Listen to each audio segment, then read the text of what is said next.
Video में देखा होगा कि हमने अपॉर्चुनिटी आइडेंटिफिकेशन की बात की थी। अब हम जो बात करने लगे हैं मेथड्स ऑफ इवैल्यूएशन की। मेथड्स ऑफ इवैल्यूएशन आपको क्या कहता है? मेथड्स ऑफ इवैल्यूएशन आपको डिफरेंट टेक्निक्स बताता है कि आप इस तरह अपने आप को इवैल्यूएट कर सकते हैं। ठीक है, अपने बिजनेस के बारे में, अपने बिजनेस को देख सकते हैं कि वो कैसा है, बिजनेस अच्छा है, परफॉर्म कर रहा है, बुरा परफॉर्म कर रहा है, वो कैसा परफॉर्म कर रहा है। अच्छा, पहला जो मेथड है, इसमें 5 मेथड्स आपको बताए गए हैं। पहला मेथड कहते हैं स्वॉट एनालिसिस, इसको हम कहते हैं स्वॉट एनालिसिस। एस जो है यहाँ पर, एस स्टैंड्स फॉर स्ट्रेंथ। ठीक है, आप यहाँ पर देख सकते हैं SWOT, स्ट्रेंथ। यानी कि जो इसमें एस है, S stand for strength, strength को डील कर रहा है। देन जो आप देख सकते हैं क्या, डब्ल्यू, डब्ल्यू जो है, डब्ल्यू स्टैंड्स फॉर वीकनेस। आपकी वीकनेसेस बताती है, आपने देखना है कि आप किस चीज में अच्छे हैं, आपकी स्ट्रेंथ क्या है, आपकी वीकनेस क्या है। यह हमें कहाँ से पता चले कि ये हम स्वॉट एनालिसिस कर रहे हैं बच्चे। ये स्वॉट एनालिसिस से पता चल रहा है कि हमने क्या करना है और क्या नहीं करना। ठीक है। अच्छा, अब आप देख सकते हैं तीसरा जो वर्ड है आपका अल्फाबेट है, वो ओ है। ओ फॉर अपॉर्चुनिटीज। अपॉर्चुनिटीज क्या है आपके पास? ठीक है, आपने इस चीज को देखना है। एंड टी फॉर थ्रेट्स, आपने थ्रेट्स देखने, आपको कहाँ कहाँ पे खतरा आ सकता है। ठीक है, तो जो जो ये चीजें हमने देखी हैं, ये होती क्या है? Strength, weakness, O for opportunities and T for threats.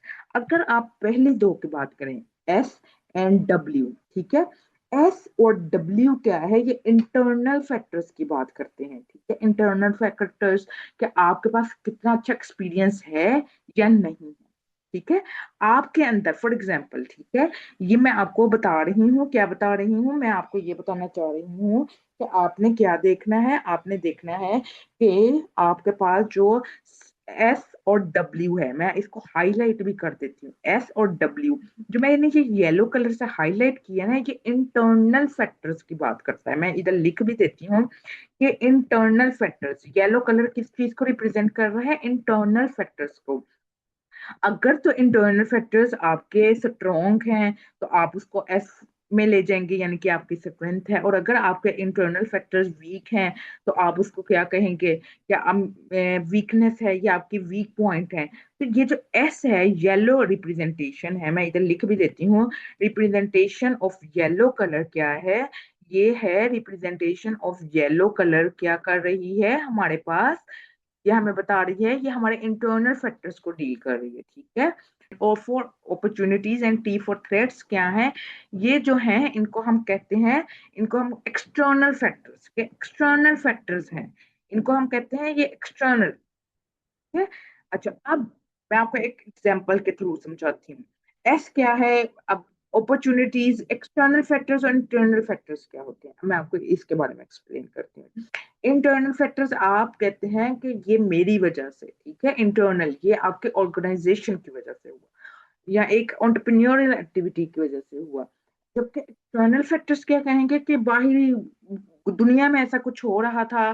तो मैं कहती हूँ, फॉर एग्जांपल आप क्लास में लेट आते हैं, ठीक है, आप कहते हैं मिस वो बारिश हो रही थी, वो बाइक खराब हो गई थी, वो ये हो गया था, वो हो गया था, इस वजह से मैं लेट हो गया। ठीक है, बाहरी कारण की वजह से, बाहरी रीजंस आपने कोई बताए कि मिस वो बाइक खराब हो गई थी, मिस ये हो गया था, मिस वो हो गया था, मिस बारिश हो रही थी, मैं इस वजह से नहीं आ सका, मैं इस वजह से लेट हो गया। तो आपने ये एक्सटर्नल फैक्टर्स, अपने एक्सटर्नल फैक्टर्स को आपने बताया कि एक्सटर्नल फैक्टर्स की वजह से ये मैं लेट हुआ। आपने ब्लेम अपने ऊपर नहीं लिया, आपने किस पे लिया?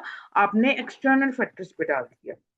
अच्छा, इसके अगेंस्ट, मिस मैं लेट इसलिए हो गया, मैंने पूछा आपसे, मिस आप लेट क्यों हुए? आपने कहा मिस वो मेरी आंख लेट खुली। ठीक है, आपने अपने ऊपर ब्लेम लिया। इंटरनल फैक्टर्स, आपने कहा कि मिस मैं रात को लेट सोया था, इस वजह से मैं लेट हो गया, मेरी आंख नहीं खुली, तो मैं या तो इस वजह से मैं लेट हो गया। तो आपने ये अपने ऊपर ली। तो ये जो रेड कलर के मैंने आपको O for opportunities and T for threats आपको बताए हैं, वो एक्सटर्नल फैक्टर्स को रिप्रेजेंट करते हैं, जबकि जो येलो कलर है वो किसको रिप्रेजेंट कर रहा है, वो इंटरनल फैक्टर्स को रिप्रेजेंट कर रहा है। ठीक है, होपफुली आपको स्वॉट एनालिसिस की समझ आ गई होगी। इसी तरह आपने अपने बिजनेस के, अपने एंटरप्रेन्योरियल एक्टिविटी के बारे में देखना है। क्या देखना है? आपने ये देखना है बच्चे कि आपके एंटरप्रेन्योर में आ- ऐसे क्या फैक्टर्स हैं जो आपको लोगों की, आपके कंपेटिटर्स के अगेंस्ट स्ट्रॉन्ग करते हैं या वीक करते हैं, और ऐसे क्या एक्सटर्न आपके अंतर, आपके ऑर्गेनाइजेशन में, ऐसे आपके एंटरप्रेन्योरियल एक्टिविटी में ऐसे क्या क्या पॉइंट्स हैं। इसी तरह आपने देखना है एक्सटर्नल फैक्टर्स क्या है, कि बाहर के हालात की वजह से आपके हालात कितने डिस्टर्ब होते हैं या कितने एफिशिएंटली परफॉर्म करते हैं, ये आपने देखना होता है। जाहिर सी बात है, जितनी अच्छी और स्ट्रेंथ्स होंगी, अपॉर्चुनिटीज होंगी आपके पास, आप उतना अच्छा बिहेव कर सकेंगे, आप उतना अच्छा अर्न कर सकेंगे। अच्छा, then 5 forces of Porter's. Porter कहते हैं कि 5 फोर्सेस होती हैं। पहली फोर्स क्या होती है? सप्लायर्स के साथ आपका रिलेशनशिप, सप्लायर्स के साथ। ठीक है, ठीक है, पावर ऑफ सप्लायर्स, आपके पास कितनी पावर है। आपके पास जाहिर सी बात है, जितने ज्यादा सप्लायर्स होंगे उतना आपके कंपनी के लिए, आपके एंटरप्रेन्योरियल एक्टिविटी के लिए अच्छा है। क्यों अच्छा है? अगर एक सप्लायर कह रहा है कि अगर आपने ये इतने की चीज ही मैंने बेचनी है, अगर ज्यादा सप्लायर्स होंगे आप दूसरे की तरफ मूव कर देंगे, अगर वो नहीं है तो आप तीसरे की तरफ मूव कर देंगे, अगर वो नहीं है तो आप चौथे की तरफ मूव कर देंगे। फॉर एग्जाम्पल, अगर पेट्रोल हमें डिफरेंट सप्लायर से मिल रहा है, डिफरेंट कंट्रीज से मिल रहा है, तो हमारे पास अगर ये जंग की सूरत हाल में भी हमें ये मिल जाए तो हमारे लिए मसला इतना ना बने। हमारे पास सप्लायर ही लिमिटेड है, हमें पता है यही कंट्री हमें दे सकती है। पावर ऑफ कस्टमर्स, कस्टमर्स के पास जितनी हम कस्टमर को पावर देंगे, जाहिर सी बात है कस्टमर अपनी मनवाएगा, तो वो हमारे लिए उतना बेनिफिशियल नहीं है। तो हमने अपनी, हम चाहते हैं कि हम लीड करें, कस्टमर बेशक किंग है, उसकी हमने उसको फैसिलिटेट करना है। लेकिन पावर ऑफ कस्टमर, यानी अगर वो बार्गेनिंग पावर, वो ज्यादा बार्गेन कर रहा है, उसके पास पावर ऑफ बार्गेनिंग ज्यादा है, वो अच्छी बार्गेनिंग कर लेता है, तो फिर हम उतना नहीं कर पाएंगे उसको सर्व, हम उससे उतना ज्यादा प्रॉफिट नहीं अर्न कर सकेंगे। तो कस्टमर के पास जो पावर होनी चाहिए वो कम होनी चाहिए, हमारे पास जो पावर है वो ज्यादा होनी चाहिए। यानी कि पावर ऑफ सप्लायर्स हमारे पास जितनी ज्यादा होगी वो अच्छी है। और पावर ऑफ कस्टमर, पावर जो कस्टमर के पास पावर है, बार्गेनिंग पावर ऑफ कस्टमर, मैं यहाँ पे लिख भी देती हूँ, बार्गेनिंग वो कम होनी चाहिए, बार्गेनिंग पावर उनके पास, कस्टमर्स के पास। तो फिर वो ताकि हम जितना रेट लगाएं हमें वो दे दें। तो हमने बार्गेनिंग पावर ऑफ कस्टमर कम होनी चाहिए और पावर ऑफ सप्लायर्स हमारे पास ज्यादा होनी चाहिए। Then power of any product के अगर सब्स्टिट्यूट मार्केट में अवेलेबल हैं तो हमारी उतनी, हमारे लिए ये थ्रेट बन जाएगा। कैसे बनेगा बच्चे? देखें, एक मिसाल के तौर पे कोक है। कोक, हमें पता है कोक को हमने क्या करना है, कोक हमारे, हमें ब्लैक कलर की एक बोतल आती है, वही अगर मैं उसको, वो महंगी हो जाती है तो लोग, हम, मैं कहती हूँ कि मैं उसको महंगा कर देती हूँ, उसकी कंपनी सोचती है कि मैं महंगा कर देती हूँ। अच्छा, कोक वालों ने वो अभी 50 की है, वो कहते हैं कि 80 की। लोग, जाहिर सी बात है, कोक नहीं तो फिर पेप्सी ले लेंगे। ठीक है, क्यों? क्योंकि सब्स्टिट्यूट है हमारे पास। ठीक है, इसी तरह हमने स्प्राइट से 7 अप की तरफ शिफ्ट हो जाएंगे। तो जितने सब्स्टिट्यूट अवेलेबल हैं वो हमारे लिए थ्रेट बन जाते हैं। अगर तो सब्स्टिट्यूट नहीं है तो वो बहुत अच्छी बात है, हम अपनी मर्जी से जितना मर्जी मार्जिन रख लें प्रॉफिट। लेकिन जितने ज्यादा सब्स्टिट्यूट होंगे उतना हमारे लिए थ्रेट बनता जाएगा। तो हमने ये भी देखना है कि हमारे मार्केट में जहां पर हम सरवाइव करना चाह रहे हैं, जहां पर हम अपना एंटरप्रेन्योरियल एक्टिविटी स्टार्ट करना चाह रहे हैं, वहां पे सब्स्टिट्यूट प्रोडक्ट्स कितनी है। अगर जिस तरह हमने देखा है कि एक कोक की जगह लोग पेप्सी की तरफ मूव कर जाएंगे, पेप्सी की जगह वो गोरमे कोला की तरफ मूव कर जाएंगे, तो ये क्या है? ये सब्स्टिट्यूट प्रोडक्ट्स हैं। आप मूव कर जाएंगे दूसरे प्रोडक्ट की तरफ। ठीक है, तो आपने इस चीज का भी ध्यान रखना है कि मार्केट में सब्स्टिट्यूट प्रोडक्ट्स कितने हैं, वो क्या दे रहे हैं, वो उनका क्या रेट है, उसके हवाले से भी आपने सोचना है। ये 5 फोर्सेस ऑफ पोर्टर में हमारा जो तीसरा पॉइंट है वो हमें ये कहता है कि आपने इवेल्युएशन करते हुए बिजनेस को ये देखना है कि सब्स्टिट्यूट प्रोडक्ट क्या है। देन आपने competitors, level of competitors among existing performs, level, मैं कहती हूँ लेवल ऑफ कंपेटिटर्स, कंपेटिटर्स का क्या लेवल है, जो कि अभी काम कर रही हैं, ऑफ एग्जिस्टिंग फर्म, एग्जिस्ट जो कर रही हैं ऑफ एग्जिस्टिंग फर्म्स, उनका क्या लेवल है। अच्छा, अब आपने ये देखना है कि कंपेटिटर्स जो काम कर रहे हैं वो किस लेवल पे काम कर रहे हैं, ठीक है, उनकी क्या रेपुटेशन है, वो क्या कर रहे हैं। अगर तो वो इफ जो कंपेटिटिव प्रेशर है वो कम है तो जाहिर सी बात है हम ज्यादा अच्छा परफॉर्म कर सकेंगे। अगर कंपेटिटर्स का लेवल हाई है, अब मेरा मुकाबला एक मिसाल के तौर पे, आप एक एंटरप्रेन्योरियल एक्टिविटी स्टार्ट करना चाह रहे हैं और आप कहते हैं कि मैं मैकडोनल्ड को पहले ज्यादा का हिट कर दूंगा, तो बेटे ऐसे तो नहीं ना होता। वो पहले से एक अच्छी उसकी गुडविल है, उसकी रेपुटेशन बहुत अच्छी है। तो आपने लेवल ऑफ कंपेटिटर्स आपने देखना है कि लोगों के दिल में उसका क्या, कॉम्पिटिटर्स का क्या राय है, उसके बारे में क्या लोग रखते हैं राय, अपनी अपनी क्या ओपिनियन रखते हैं। तो अगर तो वो बहुत अच्छा है तो फिर आप उसको, ऐसी बात है, एक कल के आए हुए ब्रांड, एक नया ब्रांड जो का इमर्जिंग ब्रांड है, वो एक बने हुए ब्रांड को, एक अच्छे वेल रेप्यूटेड ब्रांड को नहीं हिट कर सकता। इसके अगेंस्ट जो कि, अगर आप का लेवल ये है कि किसी डिफेम, किसी की वैल्यू अच्छी नहीं है, रेपुटेशन अच्छी नहीं है एक फर्म की, और आपका उसके साथ कंपटीशन है, तो फिर तो आप अपने आप को मनवा सकते हैं, ठीक है। तो और आपको एक level of competitors of existing firm, और आपने ये देखना है कि न्यू एंट्रेंस पे क्या है, कि आपने न्यू एंट्रेंट आपकी कंट्री में न्यू कंपेटिटर्स मार्केट में कैसे एंटर करते हैं, ठीक है। आपने इस चीज को इवेल्युएट करना है। अगर तो रिस्ट्रिक्शंस बहुत ज्यादा हैं, नई मार्केट में एंटर होते हुए ये भी डॉक्यूमेंटेशन करनी है, ये भी डॉक्यूमेंटेशन करनी है, बहुत ज्यादा आपकी कंट्री अलाउ करती है मार्केट में अपने जो के है क्या कहते हैं उसे, रिस्ट्रिक्शंस लगा देती हैं कि ये डॉक्यूमेंटेशन रिक्वायर्ड होंगे, ये न्यू एंट्री पे बैरियर्स होंगे, ऐसे ऐसे हमने, फॉर एग्जांपल, जिसकी वजह से न्यू इन्वेस्टर जो होता है वो नहीं कर पाता इन्वेस्ट। तो ये क्या है, न्यू एंट्रेंस पे रिस्ट्रिक्शंस है। तो आपने ये देखना है, जितनी ज्यादा रिस्ट्रिक्शंस होंगी, जाहिर सी बात है आपकी एंटरप्रेन्योरियल एक्टिविटी के लिए अच्छा है कि अगला कोई कंपेटिटर आने का सोच ही नहीं सकता। जितनी ये कम होंगी, वो आपकी एंटरप्रेन्योरियल एक्टिविटी के लिए थ्रेट साबित हो सकता है। थ्रेट साबित वो कैसे हो सकता है कि कम बैरियर्स होंगे, हर कोई आने को अपने आप को समझेगा कि मैं इस मार्केट में भी एंटर हो जाता हूँ, मैं कोक में भी एंटर हो सकता हूँ, मैं कोल्ड ड्रिंक का बिजनेस भी स्टार्ट कर लेता हूँ, मैं फास्ट फूड का बिजनेस भी स्टार्ट कर लेता हूँ, तो फिर वो उतनी आसानी से एंटर हो सकेगा एक न्यू कंपेटिटर।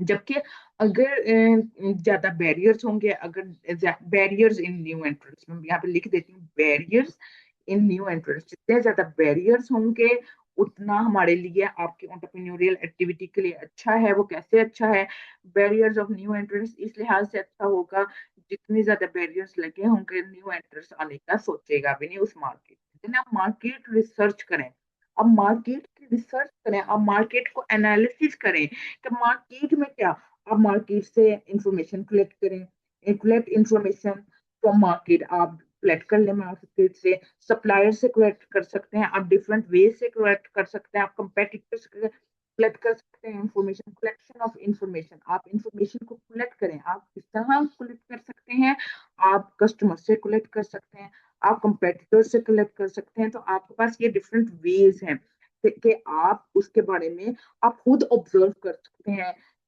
मार्केट को रिसर्च करके आप मार्केट को ऑब्जर्व करें, मार्केट में क्या पैटर्न चल रहा है, आप वो देखें और आप उसके मुताबिक अपने आप को देखें कि आप कहाँ पे स्टैंड कर रहे हैं। देन पेस्टल एनालिसिस, आप पेस्टल, यहाँ पे P stand for political condition, समझ लें, P stand for political condition, आप पॉलिटिकल कंडीशन सीखें। E stand for economic condition, ठीक है, इकोनॉमिक कंडीशन देखें एक कंट्री की क्या चल रही है, आप वहां पे सारा कुछ देखिए, आपके सेक्टर में क्या सिचुएशन चल रही है। तो ये सब चीजें मिलके आपका पेस्टल एनालिसिस करने में मदद देती है, ठीक है। आपने ये एक ये तरीका है। हमें एंटरप्रेन्योर्स बताते हैं कि एक ये तरीका है कि आप देखें, एनालिसिस करें इन फैक्टर्स का। S stands for social. आप सोशल एनालिसिस करें। आप देखें कि ये चीजें पॉलिटिकल, आप पॉलिटिकल कंडीशंस देखें, इकोनॉमिक कंडीशंस देखें, अपने जो एंटरप्रेन्योरियल बिजनेस से रिलेटेड है उस मार्केट में एंटर होने से पहले आप इस या एंटर हो भी गए हैं तो आप वहां पर इसका एनालिसिस करें कि आप कहाँ पर स्टैंड कर रहे हैं। Then T for technological. T for technological, आप टेक्नोलॉजी देखें, लोगों के पास क्या है, आपके पास क्या है, आपके मुल्क में क्या है, आप इसके बारे में एनालिसिस करें। देन एल फॉर, एल आपको कहते हैं लीगलिटीज देखें, legal actions. L for legal, आपने देखना है लीगल एक्शंस क्या लिए जा सकते हैं, लीगलिटीज क्या है। ठीक है, जैसे न्यू एंट्रेंस के टाइम पे क्या लीगल एक्शंस लिए जाएंगे, आपने ये सारा कुछ देखना है। ठीक है, और फिर ई आ गया। ई टू टाइम्स आया, एक पहला जो ई है वो ई फॉर इकोनॉमिक है, एंड देन जो दूसरा ई है, लास्ट वाला ई है, वो इकोनॉमिक इन्वायरमेंटल इश्यूज के बारे में बात करता है। इन्वायरमेंट में देखें आपने, जाहिर सी बात है इस टाइम अगर आप इन्वायरमेंटल इश्यूज देखें, आपने उसको भी देखना है।